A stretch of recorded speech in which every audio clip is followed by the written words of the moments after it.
Nous avons vu donc que l'œuvre de la... attendez. Oui. Ok. Merci.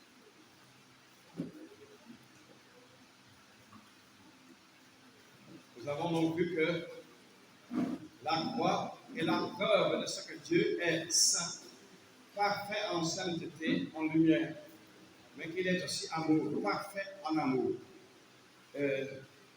Ça m'a rappelé quelques points auxquels nous avions déjà fait allusion hier, disant même que nous allions encore voir ça davantage. Je voudrais lire en Lévitique, au chapitre 17.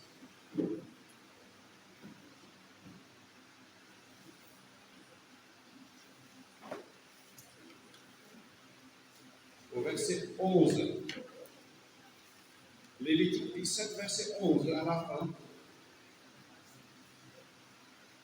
Car c'est le sang qui fait propitiation pour l'âme, ou bien par l'âme, c'est-à-dire par la vie. Dieu dit dans ce chapitre que lui-même a donné le sang sur l'autel, pas son propre sang, parce que Dieu n'a pas de sang, mais qu'il a pourvu à ce qu'il y ait du sang. Donc on a déjà vu que c'est le symbole de ce qu'une victime a souffert à ma place, donner sa vie à ma place. Nous avions vu, je voudrais juste rappeler cela en lisant en 2 Corinthiens 5. Nous avions vu que nous avions deux problèmes. L'homme devant Dieu a deux problèmes. Le péché qui est en lui, c'est-à-dire la source de l'impureté en toutes ses formes sort à tout moment. Et les péchés, c'est tous mes actes. En 2 Corinthiens 5, nous voyons ce que Dieu a fait sur la croix avec le péché. 2 Corinthiens 5, verset 21. Celui qui n'a pas connu le péché, il, c'est-à-dire Dieu, l'a fait péché pour nous, afin que nous connaissions la justice de Dieu en lui. Celui qui n'a pas connu le péché, c'est le Seigneur Jésus-Christ. Ça ne veut pas dire qu'il n'a jamais rencontré le péché parce qu'il l'a rencontré tout au long de sa vie ici-bas. Mais ça veut dire qu'il n'y avait entre lui et le péché aucune relation. Pourquoi pas? Parce que le péché n'était pas en lui. C'est pourquoi, dans l'évangile selon Jean, il dit lui-même, le prince de ce monde vient, et littéralement, et n'a rien en moi. Qu'est-ce que cela veut dire? Ça veut dire que l'ennemi, le diable, vient auprès de nous comme être humain, dans le monde entier. Il trouve toujours un point d'attache. Par les choses qui viennent par nos oreilles, par nos yeux, etc.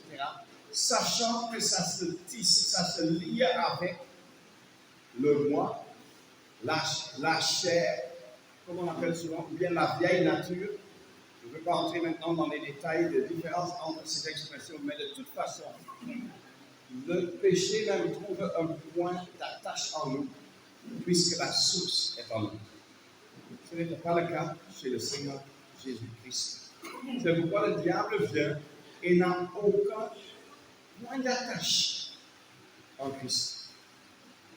Dans des situations où nous serions sans aucun doute tombés, il est resté debout parce qu'il était le saint, le juste, séparé du péché. Il n'a pas connu le péché. Mais qu'est-ce que Dieu a fait de lui? Ici, ça ne dit pas il l'a puni pour nos péchés. Ça dit il l'a fait pécher pour nous. Péché au singulier. Ça veut dire quoi? À la croix, durant les 3 heures de ténèbres, Dieu a traité Christ comme s'il était le péché en personne. Comme si lui, il était la source, l'origine de tout le mal dans le monde entier et dans ma vie. C'est pour cela que ça ajoute, il l'a fait pécher pour nous. Pendant les 3 heures de ténèbres, le saint, le juste, l'homme parfaitement obéissant, toujours dévoué, consacré à son Dieu et Père, qui dit dans l'Évangile selon Jean, parce que je fais toujours ce qui est son bon plaisir. Qu'est-ce que Dieu fait pendant les 3 heures de ténèbres? Il détourne sa face et il traite cette personne-là comme si elle était la manifestation du mal en personne. Il traite Jésus-Christ, l'homme Christ Jésus, comme s'il était lui-même le péché. C'est une chose tellement horrible pour l'âme du Seigneur Jésus. Ce n'est pas pour rien que nous lisons en Jean que maintenant mon âme est troublée. Parce que le péché, pour sa sainte personne, était une chose horrible. Maintenant, d'autres passages y inclus en Romains, ce qu'on a même partiellement lu, montrent que ça, ce que nous voyons ici, le fait que Dieu a traité Christ comme s'il était le péché en personne. Ça, c'est la solution de Dieu pour le péché en toi et en moi. Je parle aux croyants. C'est sur la croix, durant les 3 heures de ténèbres, que Dieu a prononcé la sentence mortelle définitive sur ce que nous appelons souvent la vieille nature, la chair ou le péché en nous. Et c'est pour cela que tous les efforts pour nous améliorer tant qu'on est dans les religions sont vains. Parce que la vieille nature n'est pas capable d'être améliorée. C'est pour cela que quand quelqu'un se repent, Dieu ne dit pas « Maintenant, je vais t'aider à améliorer ton moi, ton ego, la chair en toi. » Tu ne vas jamais réussir à cela. Dieu a dit « Il n'y a aucun pardon pour la vieille nature. » Si je reste dans ce thème. Pour le péché en moi, pour cette source, aucun pardon possible. Rien que la sentence mortelle. C'est pourquoi tout effort de l'homme religieux pour s'améliorer est d'office un grand échec. Et la solution de Dieu pour ce problème du péché en moi a été que Christ a été fait péché sur la croix. Sur la base de quoi? Maintenant, sur mon moi, sur le péché en moi, sur ma vieille nature, comme on l'appelle, la sentence de mort a été non seulement prononcée, mais bibliquement parlant même, exécutée. Et Dieu dit, tu as encore la vieille nature en toi, mais elle est sous ce jugement. Maintenant, il ne dit pas que je vais t'aider maintenant que tu es croyant à améliorer cela, mais il dit, pour ce problème, j'ai une autre solution. C'est la nouvelle naissance. Je te donne la vie nouvelle, la vie d'en haut. Récemment, j'étais quelque part et on m'a dit que bon, pour la chair en moi, ou bien pour la vieille nature, Dieu me l'a pardonné. La Bible ne dit jamais ça. Ma vieille nature n'a pas été pardonnée, c'est une chose horrible devant Dieu. Le péché qui est en moi. Et la vieille nature, c'est le moi, c'est ce que je suis en moi-même, Erwin, horrible devant Dieu, réglé par le péché. Dieu n'a jamais dit que je te pardonne ça. Parce que pardonner, c'est la source d'impureté. C'est impossible pour lui. Il a dit que je te donne une autre solution. Je te donne une vie nouvelle. Maintenant, nous avons déjà lu en 1 Pierre, je vais encore relire ça. Cette introduction sera un peu plus longue après consécration pour toucher quelques points. 1 Pierre 2.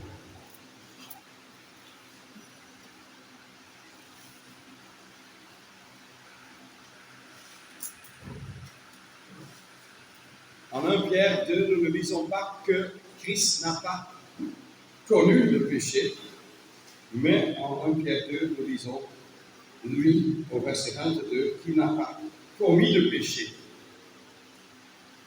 Et maintenant, au verset 24, qui lui-même a porté nos péchés au pluriel en son corps sur le bois.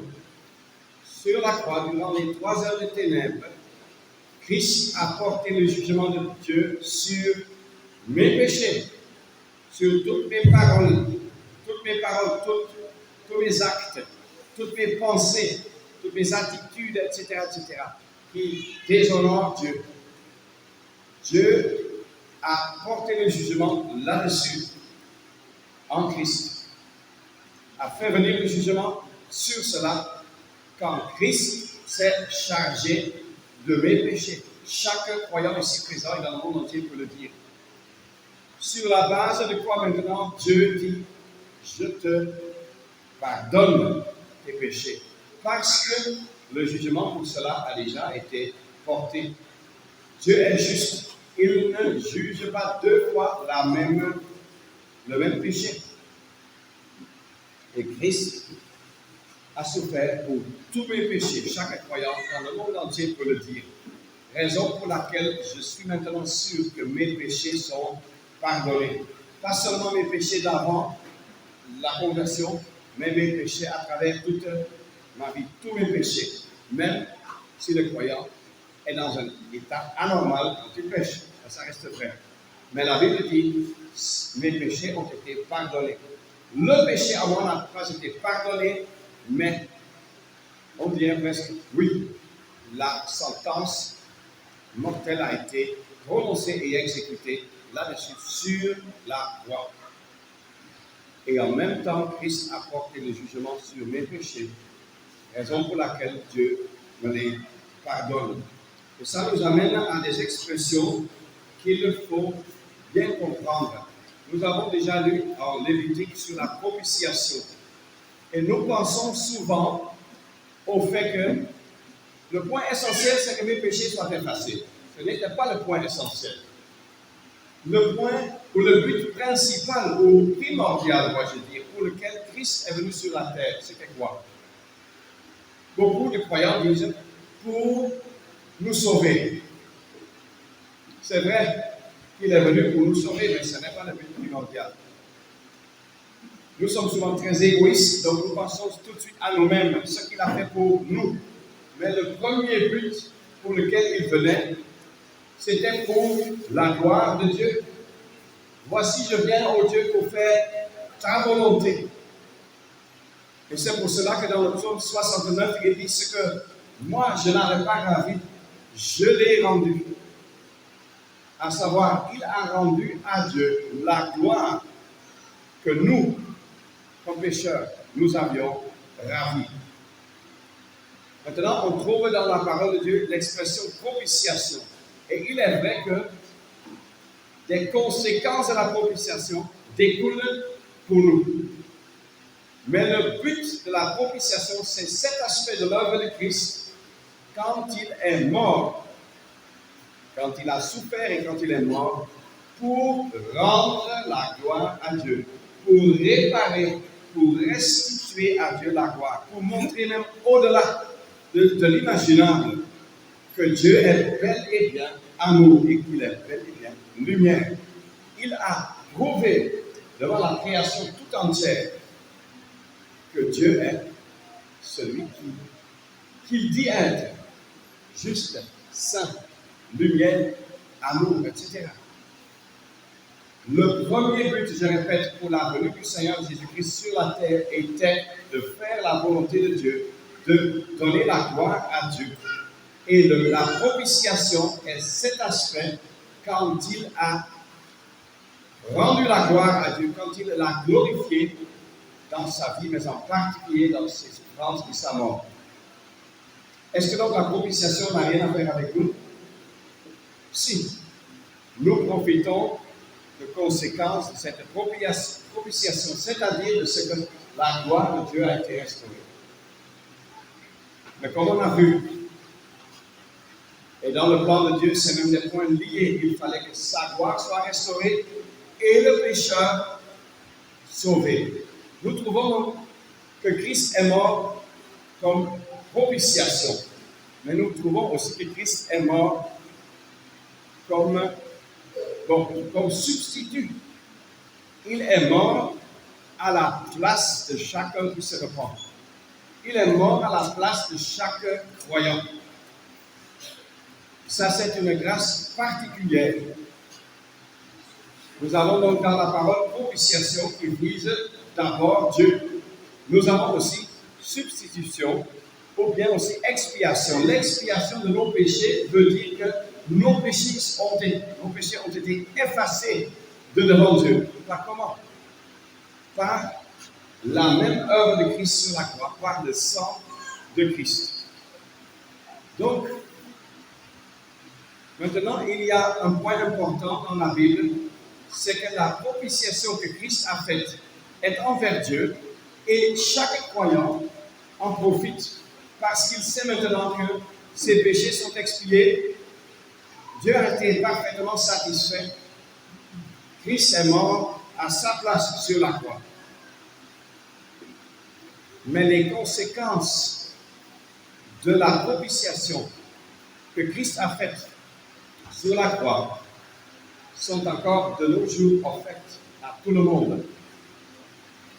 Il faut tourner encore vers Romains 3, mais dans une traduction littérale et correcte. Et si on tourne vers Romains 3,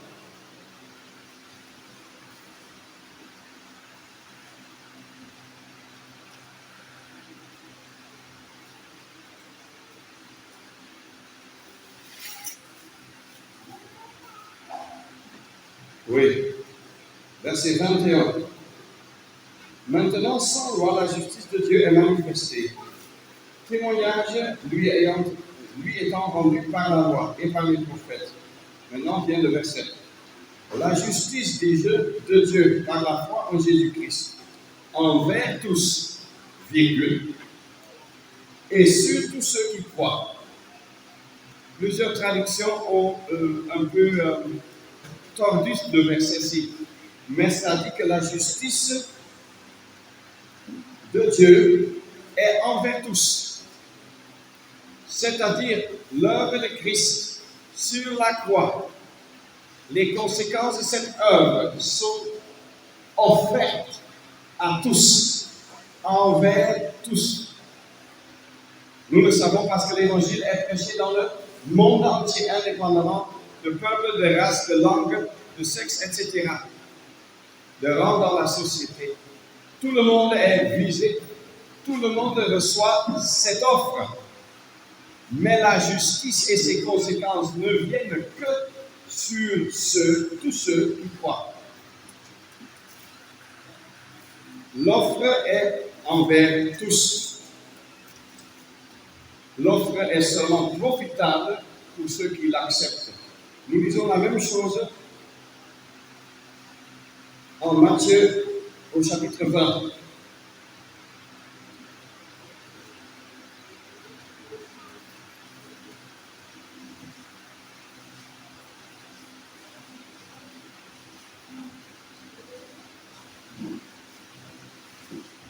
Matthieu au chapitre 20, verset 28.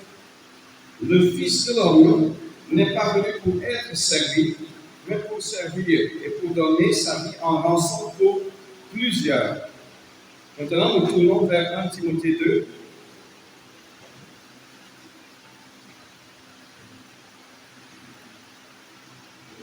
« 1 Timothée 2,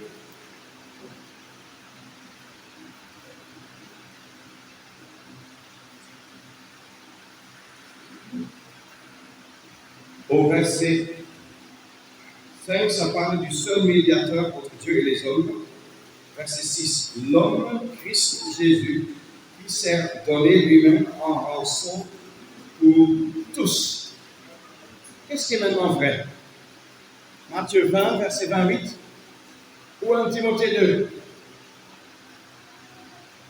Dans les deux versets, nous avons il s'est donné en rançon pour. Matthieu dit pour plusieurs, c'est-à-dire pour beaucoup de gens, beaucoup de personnes. Mais 1 Timothée 2 dit pour tous. Les deux sont vrais. En grec même, il y a deux mots différents là. En 1 Timothée 2, quand ça dit que c'est en rançon pour tous, c'est en rançon étant offert à tous, allant dans le monde entier, se présentant envers tous, comme accessible, comme disponible. Là, c'est l'offre du salut pour tous. En Matthieu 20, un autre mot en grec est utilisé pour le petit mot pour, et ça veut dire en substitut, en remplacement. Donc, le Fils de l'homme n'est pas venu pour être servi, mais pour servir et pour donner sa vie en rançon à la place de plusieurs. Et les plusieurs, c'est les croyants. Les plusieurs, c'est les multitudes de croyants à travers les siècles qui ont été sauvés, qui seront encore sauvés si le Seigneur ne vient pas aujourd'hui. Donc, l'offre, non, la gloire de Dieu a été restaurée. Dieu a été magnifié. Dieu a été satisfait. C'est la propitiation. Et les conséquences qui en découlent sont maintenant que le salut est offert à tous. Le rançon même est suffisant pour tous. Personne, il y a des sectes qui disent que c'est douteux, mais la Bible dit clairement que le rançon payé pourrait suffire pour tous, tout le monde. Personne ne viendra, comme on dit souvent, à la porte de l'éternité et dira que j'aurais bien voulu être sauvé, mais le rançon payé n'a pas suffi. C'est faux. L'offre du salut sur la base de l'œuvre de Christ sur la croix se présente à tous. Mais ça devient seulement la propriété, le privilège ou la bénédiction de tout un chacun qui se repent, qui confesse ses péchés et accepte Jésus-Christ réellement comme rançon, comme sauveur, comme son remplaçant, si je peux le dire ainsi. Ça, c'est la substitution. Comme celui qui a expié ses péchés. Donc, faisons la part des choses là, sachant que Dieu a prononcé la sentence mortelle sur le péché qui est en nous et qui nous a pardonné les péchés sur la base de l'œuvre de Christ sur la croix. Et faisons aussi la part des choses. Christ a fait l'œuvre de la propitiation pour la gloire de Dieu. Et il offre encore aujourd'hui à tout un chacun que son œuvre suffit pour expier tes péchés et pour qu'il soit ton substitut, parce qu'il a voulu prendre notre place sur la croix du calvaire.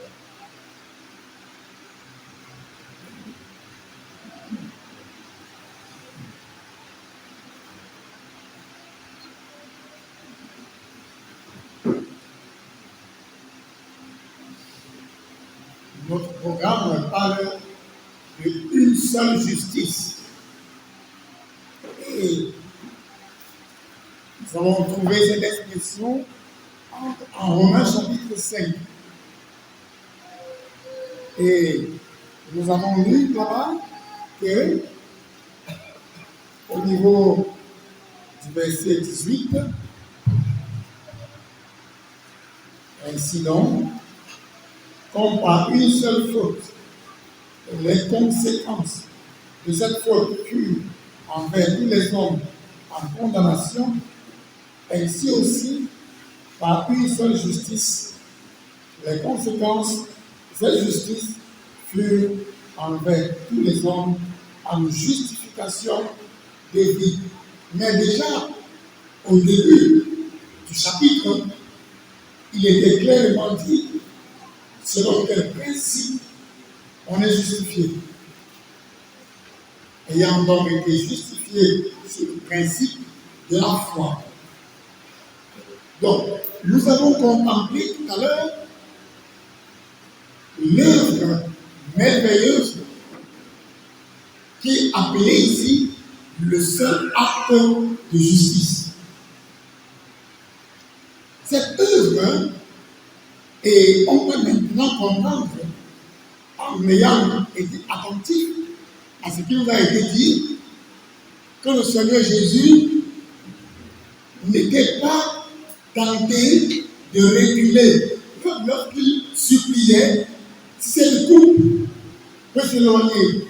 C'est l'horreur des choses qui devaient tomber sur lui. Son âme sainte n'avait jamais connu ces choses. Et c'était terrible. Et la pensée d'être abandonné, c'était terrible. Mais toutefois, non pas ma volonté, mais la tienne. Et nous avons vu surtout comment la question du péché a été réglée. Et c'est Romains 8 utilise une expression que Dieu a condamnée. Et le frère a parlé, le jugement a été prononcé. Mais l'Esprit Saint utilise le mot Dieu a condamné et non Dieu a pardonné. Lorsqu'il est question du péché, de la source. Alors nous lisons dans Romains 8.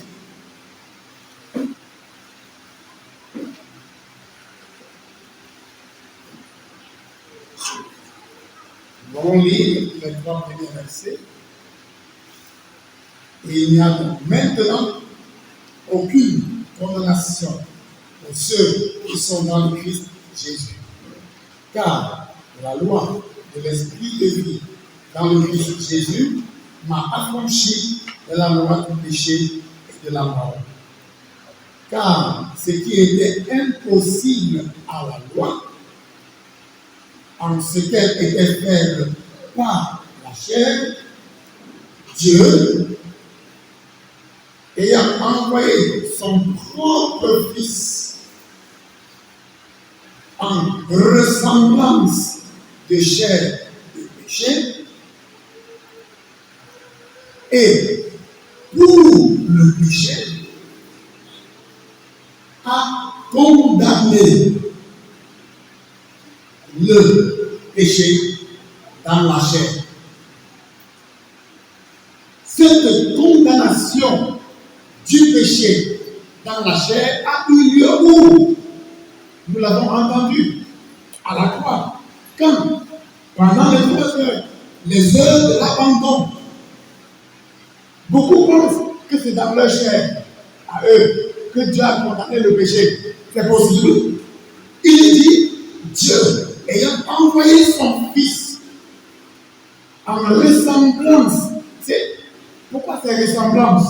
Parce qu'il n'a pas connu ni commis le péché et il n'y a pas de péché en lui. C'est une ressemblance.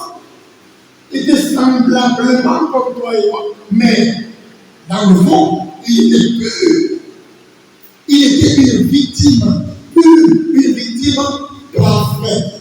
Il était l'accomplissement de l'expression sans défaut et sans tache de l'Ancien Testament. Et donc, le Seigneur Jésus a été traité dans la rigueur la plus absolue, sans aucune réserve, lorsqu'il se chargea de nos multiples péchés, et en même temps, Dieu a eu alors l'occasion, permettez-moi d'utiliser cette expression, pour qu'on puisse comprendre humainement, de régler le compte au péché, au singulier. Dieu a montré son horreur quant au péché en abandonnant son propre. Est-ce qu'on peut comprendre que la question du péché est donc réglée? Parce que Dieu en a guéri. Dieu l'a condamné. Et voilà comment commence à s'accomplir l'agneau de Dieu qui ôte le péché du monde. Pourquoi je dis comment commence à s'accomplir? Beaucoup de gens, quand ils lisent Jean 1, 29, ils veulent conclure que comme le péché est entré dans le monde, alors, dès le moment où le Seigneur Jésus a donné à Dieu de condamner le péché a été ôté du monde.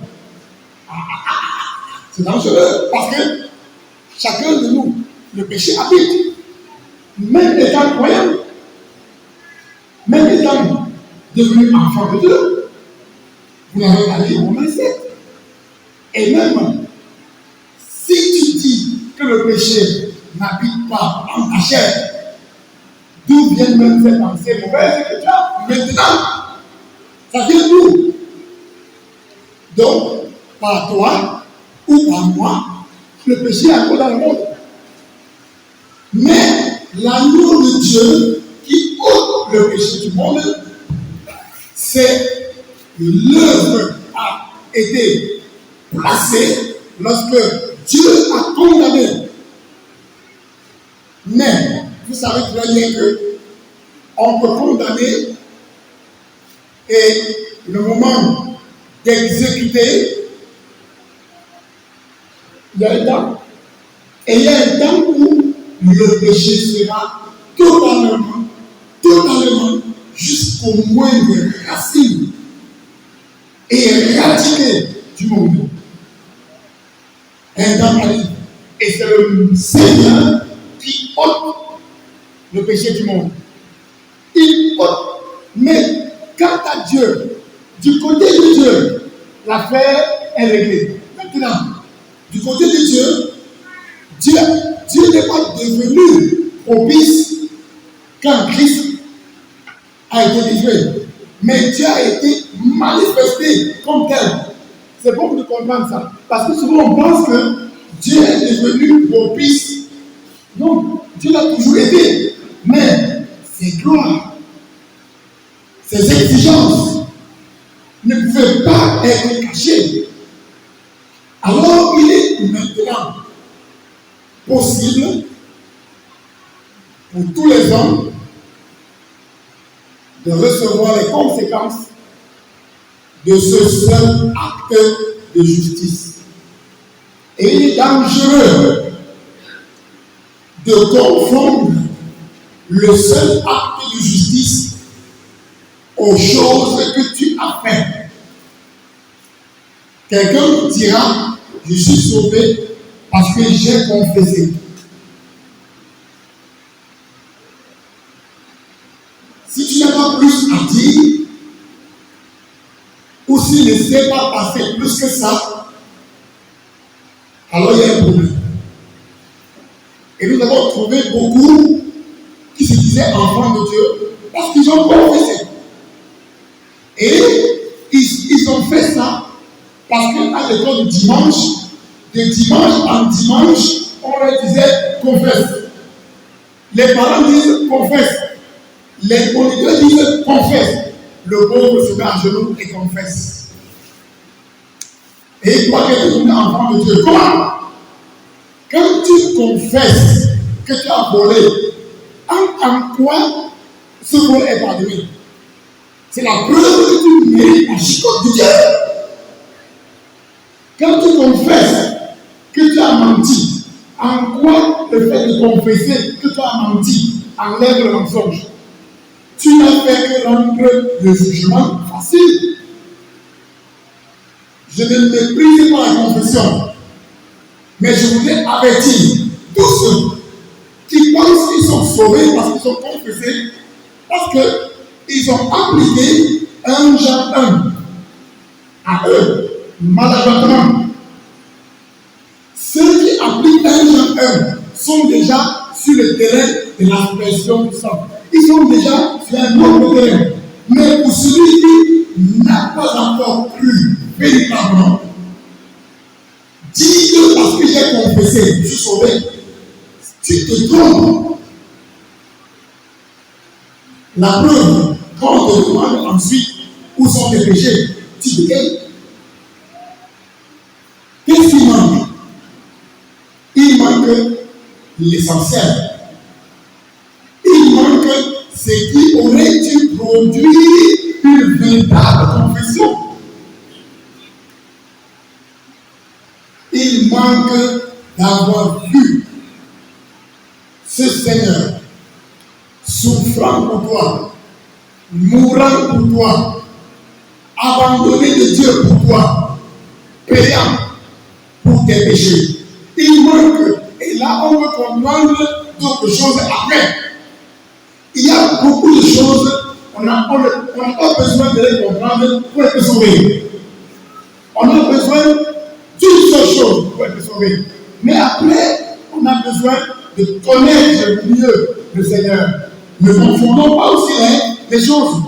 Il y en a qui, malheureusement, ont confessé sans réaliser leur état parce qu'ils étaient les enfants des croyants. Pour la plupart, différents de l'enfant du voisin, différents de l'enfant du quartier, ils ne sont pas si pécheurs, ils ne sont pas si méchants, mais ils ont confessé quelques rares péchés dont ils se souviennent. Attention, l'écriture ne tient pas ce langage aussi longtemps que la misère de l'homme naturel, telle que l'écriture nous a montré, n'a pas été ta part. Il n'a jamais été question de salut pour toi. Je le dis. Je le dis. Il n'y a point de salut sans repentance. Et il n'y a point de salut seulement avec la repentance. Il faut ensuite la foi au Seigneur Jésus, qui peut être vu comme le fait de se reposer, de se confier pour le pardon de mes péchés à une seule chose, c'est qu'il a fait pour moi devant Dieu par rapport à tous mes péchés, mes offenses. Il est mort pour mes péchés. Voilà. C'est pour cela que l'apôtre Paul dit en 1 Corinthiens 15, d'une façon simple, le résumé de l'évangile. D'une façon simple, lisons cela. 1 Corinthiens 15.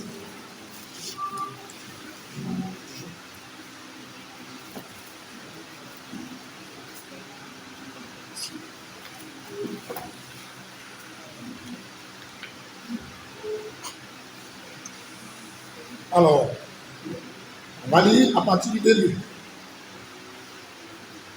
Or, je vous fais savoir, frères, l'évangile que je vous ai annoncé, que vous avez aussi reçu, dans lequel vous êtes, par lequel aussi vous êtes sauvés, si vous tenez ferme la parole que je vous ai annoncée, à moins que vous n'ayez cru en vain. On ne badine pas avec les éléments de l'évangile. Il n'y a pas de substitution possible. Il n'y a pas de remplacement. Il faut tenir ferme la pensée qu'on va nous dire plus tard. Je vous ai communiqué, avant toute chose, ce que j'ai aussi reçu, que Christ est mort pour nos péchés, selon les Écritures. Voilà. Christ est mort pour nos péchés, selon les Écritures. Et qu'il a été enseveli. Et qu'il a été ressuscité le troisième jour, selon les Écritures. Et il y a eu des témoins. Mais pourquoi j'insiste sur cela, mes amis et frères et sœurs? Le salut n'est pas compliqué. Le Seigneur l'a rendu accessible à tous ceux qui croient. Il a tout préparé, il veut donner. Mais il faut la foi pour recevoir. Donc, le seul acte de justice dont parle Romain, ce n'est pas ta justice, ce n'est pas ton obéissance, c'est l'obéissance dont Philippiens parle. Comment? Obéissant jusqu'à la mort et à la mort de la croix. Voilà le seul acte d'obéissance.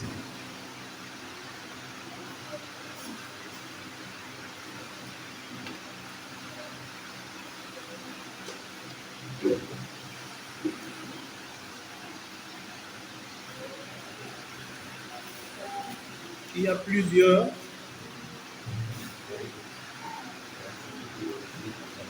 a plusieurs qui,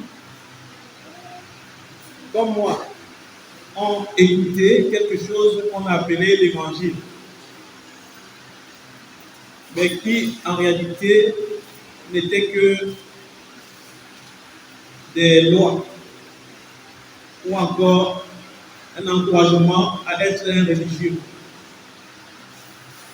Quand quelqu'un écoute, par exemple, si tu continues à pécher, tu vas aller en enfer. Arrête de pécher.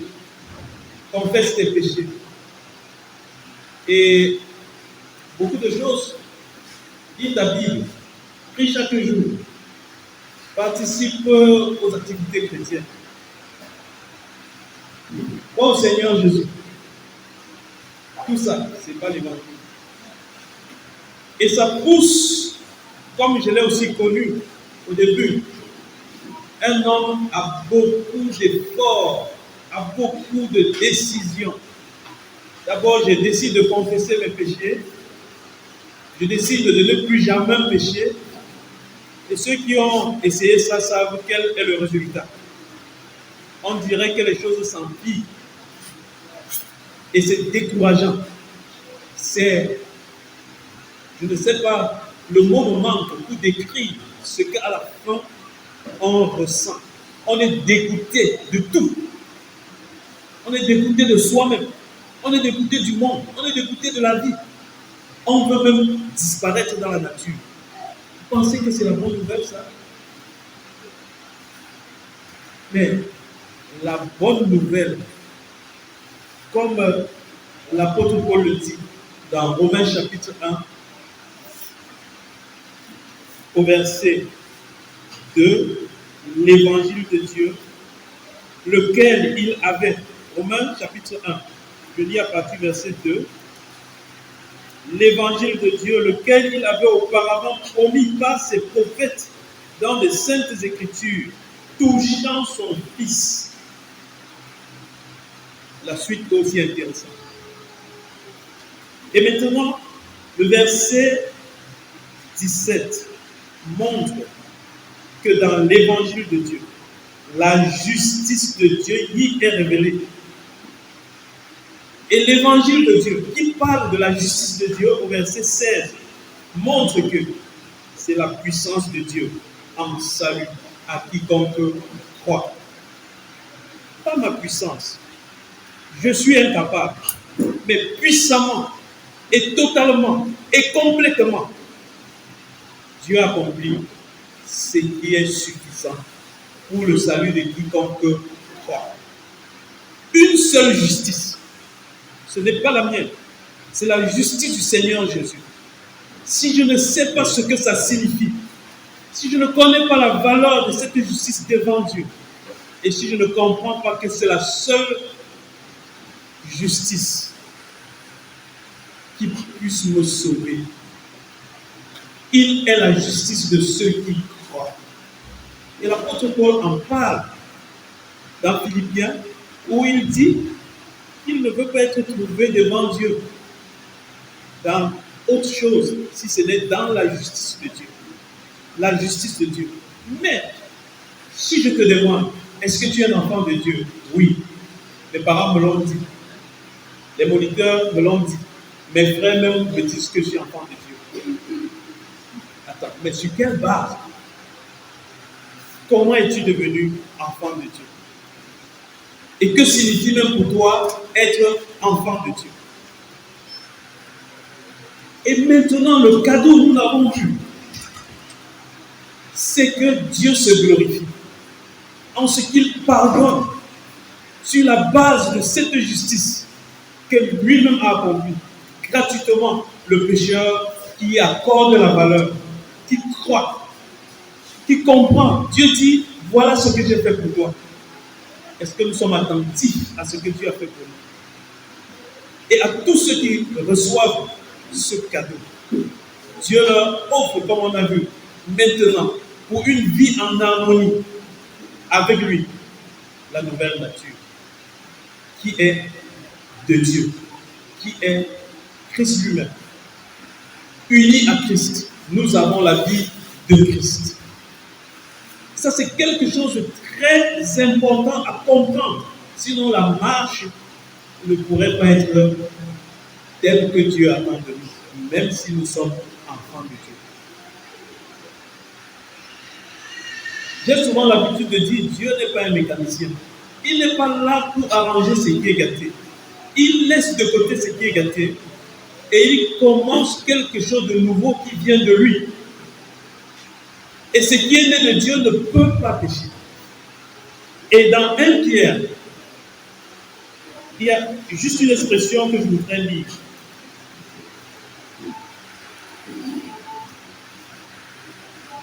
Pierre chapitre 1, verset 14. Pour celui qui a cru, pour celui qui est au bénéfice de la puissance de Dieu pour le salut de quiconque croit, cette vérité est réelle pour lui. Verset 14. Comme des enfants d'obéissance. C'est une expression capitale. Ce n'est pas comme des enfants obéissants. On était fils de la désobéissance, mais par la nouvelle nature en Christ. En lui, nous sommes devenus des enfants d'obéissance. Et le verset 2 du même chapitre montre que ce salut, je ne veux pas tout commenter, c'est pour l'obéissance de Jésus-Christ. L'obéissance de Jésus-Christ. Lui en nous est notre justice et la capacité que nous puissions obéir à Dieu. Nous avons une nature